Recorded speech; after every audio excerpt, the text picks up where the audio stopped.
Bien, estamos contentos de estar aquí en la casa del Señor, amén. Una vez más, estamos con todo el ánimo y la motivación de honrar y glorificar el nombre del Señor en esta mañana. Quisiera en esta preciosa mañana hablar sobre un texto que está en el libro de Mateo capítulo 14, versículo 13. No lo haga, porque por factor tiempo voy a tratar de resumir todo lo que el Señor en esta mañana nos quiere hablar. En sus casas pueden de pronto meditar en el libro de Mateo capítulo 14, del versículo 13 al 21. Ahí el Señor habla sobre la multiplicación. Amén. ¿Cuánto han escuchado sobre este milagro que el Señor hizo? Amén. Bueno, en el libro de Mateo capítulo 14, en los versículos que les dije, ahí el Señor habla sobre este magno evento que Él realizó en aquel tiempo. Y hermanos, vivimos tiempos difíciles, donde normalmente se puede escuchar noticias como deudas externas, fiscales, impuestos excesivos, desempleo, violencia y tantas cosas más. Pero la pregunta es, mis hermanos y hermanas, ¿es posible en estos tiempos, a pesar de que son difíciles, mantener la confianza y la esperanza en Dios? Claro que sí. Amén. La palabra de Dios dice en 2 Corintios capítulo 2:20 así: porque todas las promesas de Dios son en el sí y en el amén, es decir, se cumplen. Y el libro de Hebreos, hablando sobre esto y con relación a Abraham, dice que él se sostuvo como viendo al invisible. Yo pregunto, mis hermanos, ¿cómo uno puede ver a alguien invisible? Simplemente, hermanos, con los ojos de la fe. Porque solo con los ojos de la fe nos podemos sostener, mis hermanos. Porque si no, nos caemos. ¿Cuántos dicen amén? Amén. Y el Señor mismo fue testigo de estas malas noticias en ese tiempo también. Amén. Y estas noticias, por muy malas que hayan sido, nunca desviaron a Jesús del propósito por el cual Él vino a este mundo. ¿Y cuál fue? Salvarlo. Nunca el Señor perdió la perspectiva a pesar de las malas noticias, que se pudieron escuchar en ese tiempo también.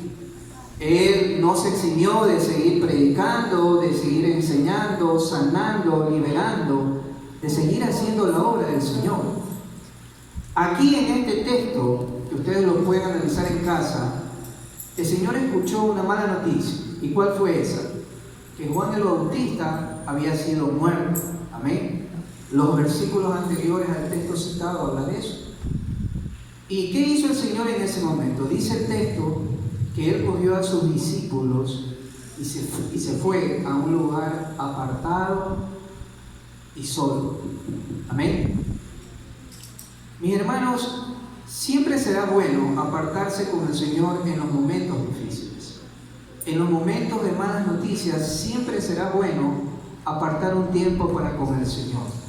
Pero asimismo, mis hermanos, nunca quedarse solo, ojo, porque Jesús fue con sus discípulos. Nunca es bueno, hermano, aislarse. ¿Por qué? Porque cuando uno se aísla, cuando uno se encierra, ahí es cuando viene la tristeza, la depresión, y ahí es cuando el enemigo lo ataca. Amén. Y hermanos, estando el Señor apartado, mire lo que pasa. Estando Él apartado con sus discípulos, dice el texto que vino una multitud de 5,000 hombres. 5,000 hombres sin contar mujeres ni niños. Es decir, que ahí fácilmente, mis hermanos, habían unas 15,000 personas. 15,000 personas aproximadamente. Que cuando lo vieron a Jesús, que Él se apartó con sus discípulos, dice el texto que ellos lo siguieron a pie. Desde las ciudades, no dice una ciudad, desde varias ciudades, lo siguieron al Señor a pie y llegaron antes que Él. Miren, ¿saben, mis hermanos? Esa es la unción que realmente necesitamos hoy en día. Amén. Esa unción de los milagros.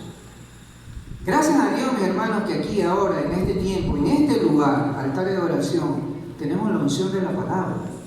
Porque aquí se come bien, mis hermanos. Y a mí me gusta comer bien. Y yo creo que por eso también estamos aquí nosotros. Hablo como de forma individual, a nombre de mi familia. Pero mis hermanos, necesitamos, escuche bien, necesitamos también buscar y pedir la unción de los milagros. Porque ¿sabe qué, mis hermanos? Esas son como las campanas que llaman a la gente. Porque lamentablemente la gente necesita a veces ver algo para creer. Amén. Jesús mismo le decía a los escribas y fariseos: si no creen a la palabra que yo os he dicho, creed por las obras que yo hago. Amén. La palabra va unido a las obras. Y la fe sin obras es muerta. ¿Cuántos dicen amén, mi hermano? Y al ver esta multitud, dice la palabra que Jesús tuvo compasión de ella y los sanó. Marcos agrega y les enseñó muchas cosas. Miren, hermano, esa es la compasión que necesitamos nosotros sentir por la gente de allá afuera. Necesitamos realmente sentir algo de la compasión que Jesús pudo sentir al ver esa gente que andaba como ovejas que estaban descarriadas sin pastor. Amén. Porque somos llamados a enseñar, sí, pero también somos llamados a poder ver enfermos sanados, endemoniados libertados en el nombre del Señor. ¿Cuántos dicen amén? Amén. Ese es el Evangelio. El Evangelio, dijo Pablo, no consiste solo en palabras, sino en demostraciones de poder. Y esa es la unción que aquí como iglesia necesitamos buscar, hermanos, en estos tiempos más fervientes, buscar al Señor en oración, en ayuno. ¿Para qué? Para que Dios haga esos prodigios y esos milagros que necesariamente la gente a veces tiene que ver para poder creer, hermano. ¿Amén o no amén? Amén. Y ya cuando anochecía, mis hermanos, dice el texto, que vinieron los discípulos. Ponga atención, miren lo que le dijeron al Señor. La hora es avanzada, el lugar es desierto. Señor, despide a la multitud para que vayan por las aldeas y coman algo. ¿Y sabe lo que el Señor les contestó? No tienen necesidad de irse, dale vosotros de comer. Dale vosotros de comer, mis hermanos. Los discípulos se habrán preguntado: ¿cómo nosotros darle de comer a toda esta multitud? Miren, hermanos, yo creo que el Señor les dijo esto por dos razones. Primero, para ver qué hacían ellos. Amén. Y segundo, para enseñarles que ellos, en el nombre del Señor, también podían darles de comer a esa multitud. ¿Cómo? Orando y haciendo lo mismo que el Señor hizo en ese momento. Amén. ¿Y qué fue lo que el Señor hizo en ese momento? Y aquí está el meollo de esta reflexión. Miren, una vez que los discípulos le dijeron: Señor, solamente tenemos 5 panes y 2 peces. Y es que, mi hermano, mire, tenemos esa tendencia a ver las cosas de una manera natural, ¿sí o no? A ver lo que no tenemos, a escuchar de lo que no tenemos, a hablar de lo que no tenemos, pero no ver lo que Dios tiene, no escuchar lo que Dios nos dice y no hablar de las promesas que están escritas ahí en la palabra de Dios. Amén. Tenemos esa tendencia. Pero entonces, ¿qué fue lo que hizo el Señor Jesús en ese momento? Miren, lo primero que el Señor hizo en ese momento es decirle: traédmelos acá. Traédmelos acá. ¿Saben, mi hermano? Cuando nosotros no sabemos qué hacer con los pocos recursos que tenemos, es mejor que esos pocos recursos los pongamos en las manos del Señor. Como dijo alguien aquí hace poco en el concierto, cambiar de manos. ¿Se recuerdan? Cambiar de manos. Y hermanos, poner eso poco o mucho que tenemos en las manos del Señor significa primero poner las necesidades de nosotros en manos de Él. Ellos tenían solo 5 panes y 2 peces. Primera de Pedro 5:7 dice: echando vuestra ansiedad sobre Él, porque Él tiene cuidado de vosotros. Y segundo, mi hermano, poner eso, lo poco o mucho que tengamos en manos del Señor, significa decirle a Él: Señor, aquí está mi vida, te pongo en tus manos mi familia, mi trabajo, mi negocio, mi dinero, todo lo pongo en tus manos, Señor. Y al hacerlo, estar consciente de que si en algún momento el Señor te pide algo, tú se lo des. Amén. Porque una cosa es lo que decimos, otra cosa es lo que hacemos.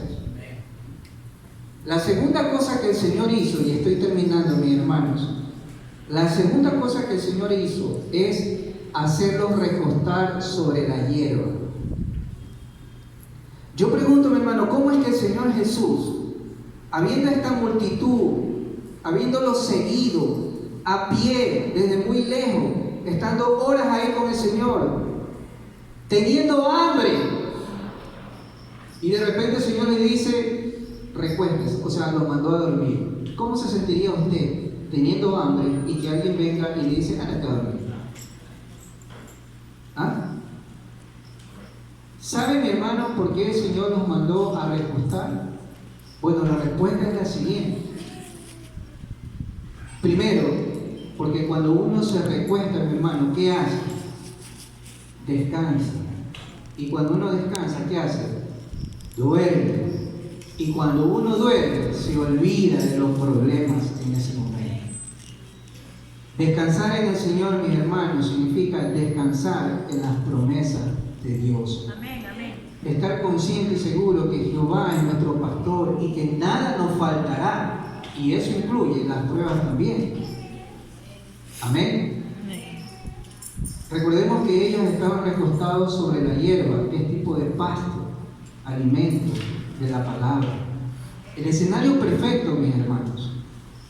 La tercera cosa que el Señor hizo, mis hermanos, es que una vez que cogió los 5 panes y los 2 peces, dice la Biblia que alzó su mirada ¿a dónde? A los cielos. Juan agrega: y dio gracias, porque los evangelios narran este acontecimiento. Miren lo que hace el Señor. Hace 2 cosas aquí, mis hermanos.